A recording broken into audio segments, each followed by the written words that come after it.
Okay, it's Monday, May 13th, and we're on Monday Methods of the SEMA. Yesterday was Mother's Day, so we took a break for copyright reasons and because moms are awesome. All right, so we're in Methods of the SEMA, and we're on establishing titles.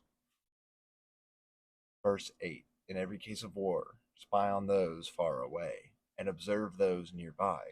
Stay in harmony with the seasons and work with your resources. Value those with conviction and despise those with doubts.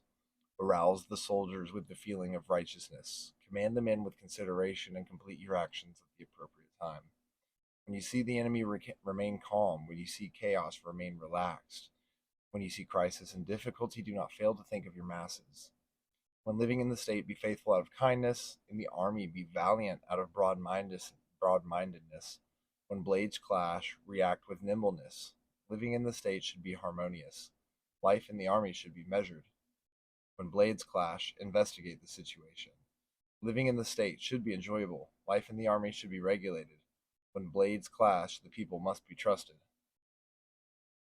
Okay, so this is interesting because not only does it evoke feelings of patriotism and duty, it also talks about how to command the men and arouse the people, arouse the soldiers while also staying in harmony, right? But arouse the soldiers with the feeling of righteousness.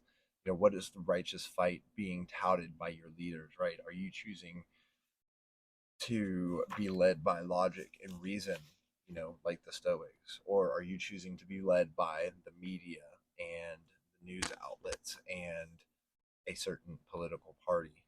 So let's go over now to the Daily Stoic by Ryan Holiday and Stephen Hanselman for May 13th. Fueling the habit bonfire. Every habit and capability is confirmed and grows in its corresponding actions, walking by walking and running by running. Therefore, if you want to do something, make a habit of it. If you don't want to do that, don't, but make a habit of something else instead. The same principle is at work in our state of mind. When you get angry, you've not only experienced that evil, but you've also reinforced a bad habit, adding fuel to the fire. Epictetus Discourses 2.18, 1 to 5. We are what we repeatedly do, Aristotle said. Therefore, excellence is not an act, but a habit. The Stoics add to that we are a product of our thoughts.